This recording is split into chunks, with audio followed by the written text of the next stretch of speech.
Very good morning to all of you. स्वागत है आप सभी का आपके प्यारे यूट्यूब चैनल हरीश एठानी 541 में। और हम आपके लिए लाए हैं राजीव गांधी नवोदय सीरीज। तो आगामी 15 मार्च को जो है आपका पेपर होने वाला है, तो उसकी दृष्टि से ये सीरीज आपके लिए बहुत इंपॉर्टेंट होने वाली है, क्योंकि यही प्रश्न जो है आपके पेपर में पूछे जाएंगे। तो आज हम करेंगे इस वीडियो में मेंटल एबिलिटी टेस्ट, यानी जिसके 50 क्वेश्चन जो है वहां पूछता है 50 मार्क्स के। तो ये जो है बहुत इंपॉर्टेंट रहने वाला है। तो उसके जो है कुछ इंपॉर्टेंट क्वेश्चन जो वहां पूछे जाएंगे इस टाइप के, तो उन क्वेश्चनों को हम हल करते हैं इस वीडियो में। तो जुड़े रहिए हमारे चैनल हरीश एठानी 541 से। निम्नलिखित प्रश्नों में श्रृंखला के अगले पद का चयन दिए गए विकल्पों में से कीजिए जो श्रृंखला में दिए गए 3 पदों या शब्दों के समान विशेषता रखता हो। तो इस प्रकार के प्रश्न वहां पेपर में पूछ रहा है वो राजीव गांधी नवोदय विद्यालय जो एडमिशन पेपर होता है। तो इसमें जो है क्या होता है, यहां पर लिखा है क्वेश्चन नंबर भोपाल, पणजी, पटना। तो 2 क्वेश्चन पूछता है। मैंने आपको 3-4 क्वेश्चनों का यहाँ पे सैंपल दिए हैं। तो भोपाल, पणजी, पटना, अगला क्या आएगा? और इस अगले वाले में वो आता है कि जो भोपाल, पणजी, पटना है, उन्हीं में से जिस प्रकार का रिलेशन आएगा, इन 4 ऑप्शनों में भी वही रिलेशन ढूंढना होता है। यानी भोपाल, पणजी, पटना में कुछ एक रिश्ता होगा कि इनमें कुछ एक समान विशेषता होगी, उसी समान जैसे इक्वल जैसे एप्पल है, मैंगो है और ऑरेंज, उनमें क्या समानता है कि वो फल है। तो अगला भी जो आंसर आएगा वो फल आएगा। नाक, कान, जीभ, तो ये बॉडी पार्ट्स है, तो अगला भी बॉडी पार्ट्स आने वाला है। तो इस प्रकार के क्वेश्चन में आप देखेंगे पहला क्वेश्चन, तो यहां पर कहता है कि 3 चीजें देता है, चौथा आपके लिए छोड़ देता है। तो इन 4 ऑप्शनों में आपको बताना होता है कि इन्हीं की तरह सिमिलर इन 4 ऑप्शनों में कौन है। भोपाल, पणजी, पटना। तो आपको पता है जो भोपाल है वो मध्य प्रदेश की कैपिटल है, यानी एमपी। मध्य प्रदेश यानी एमपी की जो कैपिटल है वो है राजधानी। मध्य प्रदेश की जो राजधानी है वो क्या है? भोपाल। तो यहां पर क्या रिश्ता आया? राजधानी यानी कैपिटल आया। फिर आप देखेंगे गोवा की जो गोवा है उसकी जो राजधानी है वो क्या है? पणजी है। इसी प्रकार बिहार है, बिहार की जो राजधानी है, राजधानी वो है पटना। तो आपको पता चल गया ये भी राजधानी है, ये भी राजधानी है, ये भी राजधानी है। तो 3 राजधानी है। तो यहां पर जो चौथा आएगा वो भी राजधानी आएगा। तो आप देखेंगे अमृतसर किसी की राजधानी नहीं है, इलाहाबाद वो भी किसी की राजधानी नहीं है, बड़ौदा भी किसी की राजधानी नहीं है, लेकिन रायपुर जो है राजधानी है वो है छत्तीसगढ़। तो आपको इसका संबंध पता चल गया। तो छत्तीसगढ़ की जो राजधानी है वो क्या है? रायपुर। तो आपको पता चल गया इनका ये 3 एक जैसे क्यों थे? क्योंकि इनमें सिमिलरिटी राजधानी की थी। तो आपको ये क्वेश्चन समझ में आ गया होगा, जैसी सिमिलरिटी इसके पास वैसी इसके पास वैसी इसके पास, तो आंसर भी चौथा सिमिलरिटी उसी के साथ आएगा, राजधानी। तो ये मध्य प्रदेश की राजधानी भोपाल, गोवा की राजधानी पणजी और बिहार की राजधानी पटना। तो छत्तीसगढ़ की राजधानी क्या हो जाएगी? रायपुर। तो आंसर क्या हो जाएगा? ऑप्शन सी हो जाएगा। अगला है मुंबई, चेन्नई, कोच्चि। तो आप देखेंगे कि मुंबई, चेन्नई, कोच्चि किस प्रकार एक जैसे हैं। तो आपको पता है जो मुंबई है ये भी जो है, जब भारत का मैप देखेंगे तो मुंबई जो है, जो मुंबई शहर है उसके अगल बगल जो है समुद्र है, और ये जो है समुद्र के किनारे जो शहर है वो है चेन्नई। ये भी जो है तमिलनाडु का एक शहर है। कोच्चि भी जो है, ये जो है केरल में जो है एक शहर है, ये भी समुद्र किनारे है। तो जो भी आएंगे वो समुद्र तटीय वाले आएंगे, यानी नीचे साउथ के जो राज्य हैं उनके जो है कुछ शहरों के नाम आएंगे। तो मुंबई ये भी साउथ में है, ये चेन्नई तमिलनाडु ये भी सब साउथ में है। तो अमृतसर तो पंजाब ऊपर है तो वहां नहीं आएगा। इलाहाबाद ये भी उत्तर प्रदेश में है तो जमीन वाला इलाका है, ये भी नहीं आएगा। रायपुर छत्तीसगढ़ में है तो ये भी नहीं आएगा। पांडुचेरी आएगा। पांडुचेरी जो है क्या है? ये जो है पुडुचेरी जो है, इसको पुदुचेरी के नाम से जाना जाता है, और ये कहां है? नीचे है। तो आपको पता चल गया जो पांडिचेरी जिसे पुदुचेरी के नाम से भी जानते हैं, ये केंद्र शासित प्रदेश है। ये बंगाल की खाड़ी में स्थित जो है, यहां पर जो है ये पांडिचेरी, यानी एक साइड जमीन एक साइड जो है समुद्र तट से जो है ये क्या है? जुड़ा है। तो कहीं ना कहीं ये जो है ये भूमि वाले इलाके हैं, इलाहाबाद, रायपुर ये सब है, लेकिन पांडिचेरी कौन सा वाला है? जिसमें एक साइड क्या है? समुद्र तटीय इलाके जो है इलाके हैं। तो यहां सब समुद्र तटीय इलाके हैं, इसलिए इसका आंसर क्या हो जाएगा? पांडुचेरी हो जाएगा। अगला क्वेश्चन है पिथौरागढ़, चंपावत, अल्मोड़ा, इसमें क्या अलग होगा आपको बताना है। तो आपको पता चल गया पिथौरागढ़, चंपावत, अल्मोड़ा। तो आपको पता है पिथौरागढ़ जो है कुमाऊं में है, यानी उत्तराखंड में 2 मंडल है, एक कुमाऊं और गढ़वाल। कुमाऊं मंडल में 6 जनपद हैं, जबकि गढ़वाल में 7 जिले हैं। तो पिथौरागढ़ जो है कुमाऊं में आता है, चंपावत भी जो है कुमाऊं मंडल में आता है, अल्मोड़ा ये भी जो है कुमाऊं मंडल में आता है। तो आपको पता चल गया कि ये तीन एक जैसे किस प्रकार है, क्योंकि ये कुमाऊं मंडल रीजन का है। तो हमें जो आंसर चाहिए वो कुमाऊं मंडल वाला चाहिए। तो आप देखेंगे कुमाऊं मंडल वाला है ऑप्शन बी, बागेश्वर इसका आंसर हो जाएगा, क्योंकि बागेश्वर भी जो है कहाँ है, कुमाऊं में।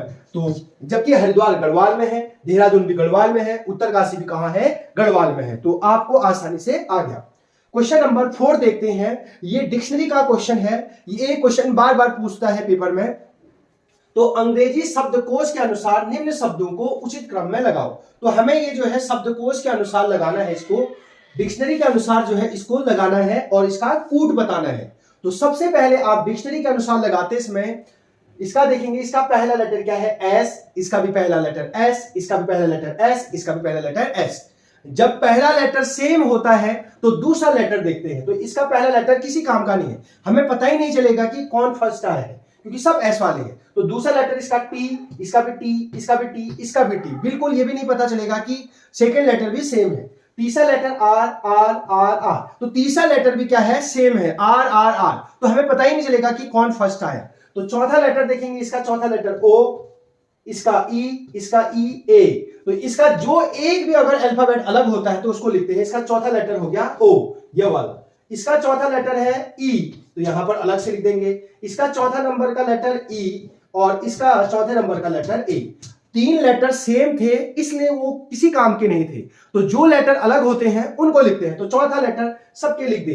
अब आप देखेंगे एबीसीडी बोलेंगे और सबसे पहले क्या आता है, तो ए। तो एबीसीडी में सबसे पहले क्या आता है, ए। तो ए ये मिल गया। तो जैसे ए मिला तो ये फर्स्ट हो गया। ए के बाद बोलिए बी सी डी ई वाले दो हैं, तो इनका आगे को चलेगा, क्योंकि हमें पता ही नहीं चल रहा है कि ई वाला ये भी है, ये भी है। ये तो फर्स्ट आ गया। अब इसको अगर सेकंड कहेंगे तो ये गुस्सा हो जाएगा, मैं भी तो ई वाला हूं, मुझे भी सेकंड बोले। इसको बोलूंगा तो ये गुस्सा हो जाएगा।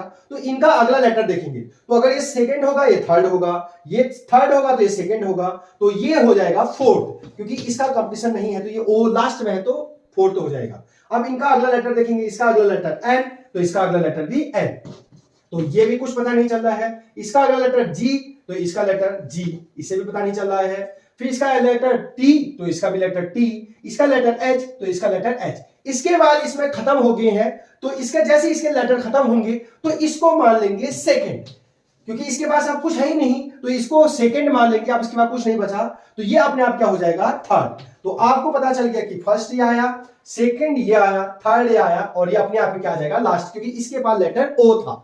तो इस प्रकार फर्स्ट कौन आया, फर्स्ट आया 4 वाला। फर्स्ट कौन आया, उसका रोल नंबर क्या है, 4। सेकंड कौन आया, वो सेकंड ही रोल नंबर है। थर्ड कौन आया, थर्ड वाला। और फोर्थ कौन आया, फर्स्ट वाला। तो आपका आंसर आ गया 4, 2, 3, 1। तो 4, 2, 1, ये नहीं है। तो आप देखेंगे कि 4, 2, 3, 1 वाला कोई भी ऑप्शन नहीं है। तो कभी कभी जो है पेपर में इस प्रकार हो जाता है कि 4 ये ऑप्शन नहीं था, तो आप देखेंगे इसको जब रिवर्स करेंगे 1, 3, 2, 4, तो ये जो है 1, 3, 4 जो है 2, 4, ये ऑप्शन डी इसका क्या हो जाएगा, राइट हो जाएगा। जब इसको हम क्या कर देंगे, उल्टा कर देंगे। तो ये इसका जो है क्या था, जब हम इसको डिक्शनरी के अनुसार लगाएंगे तो इसमें सबसे पहले डिक्शनरी में 4, 2, 3, 1 होना चाहिए था आंसर। आपके पास ऑप्शन में नहीं था, तो आपका आंसर गलत नहीं है, क्योंकि ये जो है कोई भी ऑप्शन इसमें फिट नहीं बैठ रहा है। तो जब इसको आप रिवर्स करेंगे तो 1, 3, 2, 4 उल्टा करेंगे तो इसका आंसर आ जाएगा, क्योंकि ये 1, 2, 3, 4 नहीं बता रहा है, उल्टा बता रहा है 4, 3, 2, 1। तो 1, 3, 2, 4 ऑप्शन डी इसका राइट हो जाएगा। नंबर 5, यदि R that equals to A और S की जगह B है, S बराबर V है, T बराबर C है, U बराबर D हो, तो UTSR को लिखा जाएगा। आपको जो है UTSR का मान बताना है, UTSR का। तो ये बहुत इजी क्वेश्चन आपके राजीव गांधी में पूछा जाता है। तो आप देखेंगे प्रश्न से U को क्या कह रहे हैं, तो यहां पर साफ साफ लिखा है U को क्या लिखा जा रहा है, U को आप देखेंगे तो D। फिर देखेंगे यहां पर है T, और T को क्या कहा जा रहा है, C। T का कोड क्या है, C, तो T की जगह हम क्या रख देंगे, C। अब है S, तो S की जगह क्या लिखा जा रहा है, B, तो यहां पर B लिख देंगे, और यहां पर है R, और R की जगह क्या है, A। तो इस प्रकार आपका आंसर आ गया DCBA। तो आप देखेंगे DCBA कौन सा ऑप्शन है, ऑप्शन ए जो है DCBA वाला हो जाएगा।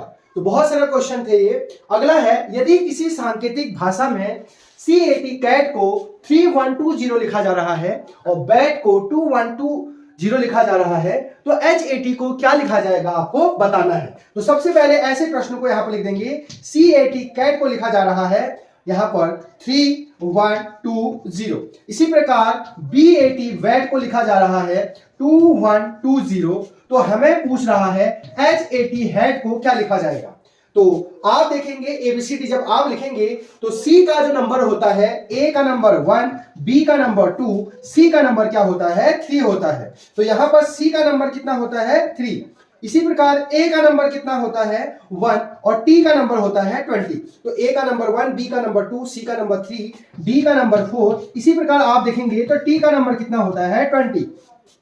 तो आपको क्या पता चल गया कि ऊपर जो लेटर देखे हैं उन्हीं के नंबर नीचे लिखे हैं। इसी प्रकार B का नंबर आपको पता है 2 होता है तो उसके नीचे नंबर लिख दिया, A का नंबर 1 होता है तो उसको लिख दिया और T का नंबर आपको पता चल गया 20। तो सबका नंबर जो है नीचे लिख दे रहे हैं। तो आपको पता चल जाएगा H का नंबर लिखेंगे, A का लिखेंगे, T का लिखेंगे। तो A का नंबर 1, B का 2, C का 3, D का 4, E का 5, F का 6, G का 7, H का 8। तो आपको पता है H का जो नंबर होता है वो कितना होता है 8 और आपको पता है A पहला लेटर है तो इसका 1 और T का आपको पता है 20। तो इसका आंसर कितना आ गया 8120। तो 8120 देखेंगे तो ऑप्शन सी जो है इसका राइट हो जाएगा। तो बहुत आसान था, ऊपर जो अल्फाबेट थे उन्हीं के नीचे उनका नंबर लिखा था। अगला है, ये क्वेश्चन भी बार बार पूछ रहा है पेपर में, तो मैं आपको इसी के जो है आपको फॉर्मूला इसका शॉर्टकट बता दूंगा। तो ठीक 5 बजे घंटे एवं मिनट की सुइयों के बीच का कोण बताना है आपको। तो जब भी घंटे और मिनट की सुइयों के बीच का कोण निकालने का फॉर्मूला होगा तो आप याद करेंगे इसका फॉर्मूला होता है, तो हमेशा बोलेंगे 30h - 11/2m। तो ये फॉर्मूला आप याद करेंगे, इसको लर्न करेंगे, सीखेंगे। 30h - 11/2m, जहां h मीन्स है घंटा, r और m फॉर है मिनट, मिनट है। तो इस प्रकार आपको पता चल जाएगा 30। तो 30 की जगह 30 रख देंगे और h मतलब जैसे आप देखेंगे 5 बजे हैं, ठीक 5 बजे हैं, तो h की वैल्यू जो है 5 है और m की वैल्यू 00। तो यहां पर h की जगह कितना रख देंगे 5, क्योंकि घंटा जो है 5 है, मिनट 00 है, माइनस 11/2 ऐसी रख देंगे, मिनट 0 है तो 0 रख देंगे। तो 30 इंटू 5 करेंगे तो 5 3 जा 15, 0, 150 आ जाएगा। और किसी भी संख्या को 0 से गुणा करते हैं तो क्या आ जाता है 0 आ जाता है। तो 150 में से 0 घटाएंगे तो 150। तो इनके बीच में तो ठीक 5 बजे घंटे और मिनट की सुइयों के बीच का जो कोण आया वो आया 150 डिग्री। तो 150 डिग्री जो है इसका आंसर हो जाएगा। अगला क्वेश्चन है, नीचे दी गई आकृति में कुल कितने त्रिभुज हैं। तो ये चित्र आपको देता है वहां एक चित्र और उसमें त्रिभुजों की संख्या या आयतों की संख्या या वर्गों की संख्या आपको पूछता है। तो इसमें त्रिभुज पूछ रहा है, ट्रायंगल पूछ रहा है। तो इस प्रकार 3 भुजाओं से घिरी हुई आकृति को क्या कहते हैं त्रिभुज कहते हैं। तो त्रिभुज गिनना है तो सबसे पहले 1, फिर ये वाला 2, ये वाला 3, ये वाला 4, ये वाला 5, ये वाला 6। तो 6 तो सभी देख देंगे, लेकिन गड़बड़, रुक जाइए थोड़ा, क्योंकि 6 में टिक नहीं करना है। ये 6 तो सबको देखेंगे, लेकिन यहां देखिए जब आप इसको एक उल्टा करेंगे तो ये बड़ा वाला ट्रायंगल भी आपको दिख रहा है, इतना बड़ा वाला। तो देखो जिसको मैं बार बार कर रहा हूं, तो ये हो गया 7। अब एक उल्टा वाला, ये वाला बड़ा वाला, तो ये कितने ट्रायंगल हो गए इसमें 8 ट्रायंगल। 8 ट्रायंगल कौन कौन से आया 1 2 3 4 5 6 तो छोटे छोटे वाले, 7 ये वाला उल्टा वाला जो बड़ा ट्रायंगल और 8 ये वाला। तो कितने ट्रायंगल है इसमें 8 ट्रायंगल। अगला क्वेश्चन है, लुप्त पद बताना है। यहां पर कोई नंबर जो है मिस हो गया है, क्वेश्चन मार्क है। इस क्वेश्चन मार्क की जगह पर क्या आएगा आपको बताना है। तो ये डब्बा जैसा बना है, इस प्रश्नवाचक चिन्ह यहां पर कौन सा नंबर आएगा, कौन सा पद खो गया है उसको आपको बताना है। तो आप देखेंगे 8 1 और 6 को जोड़ेंगे। तो 8 1 6 को जोड़ेंगे तो 8 में 1 जोड़ा 9 और 9 में 6 को जोड़ा तो 15, यानी 8 1 और 6 को जोड़ने का 15। 3 5 और 7 को जोड़ेंगे, 3 में 5 जुड़ा 8 और 8 में 7 जुड़ा तो 15। तो आपको पता चल गया कि इधर के तीनों नंबरों को जोड़ने के बाद यहाँ पर 15 आ रहा है, इनको जोड़ने के बाद भी 15 आ रहा है। तो इसका मतलब इसको जोड़ने के बाद भी क्या आएगा 15। तो 4 में 2 जुड़ा 6, अब 6 में क्या जोड़ूं कि 15 आ जाए तो 9। तो आंसर क्या आ जाएगा 9। तो ये 4 और 2 6, हमको टोटल योग 15 लाना है, तो यहां पर 9 होगा, तभी तो 4 और 2 6 और 6 में 9 जोड़ेंगे तो 15 हो जाएगा। ऑप्शन ए जो है इसका राइट हो जाएगा। क्वेश्चन नंबर 10 आपके लिए रख रहा हूं, भारत का संबंध एशिया से है तो जर्मनी का संबंध किससे होगा, आपको बताना है कमेंट बॉक्स में। तो आपकी तैयारी कैसी है, तो इसका आंसर आपने अफ्रीका में है, यूरोप में है, एशिया में है, ऑस्ट्रेलिया में है जर्मनी, तो कहां है आपने कमेंट बॉक्स में इसका आंसर बताना है।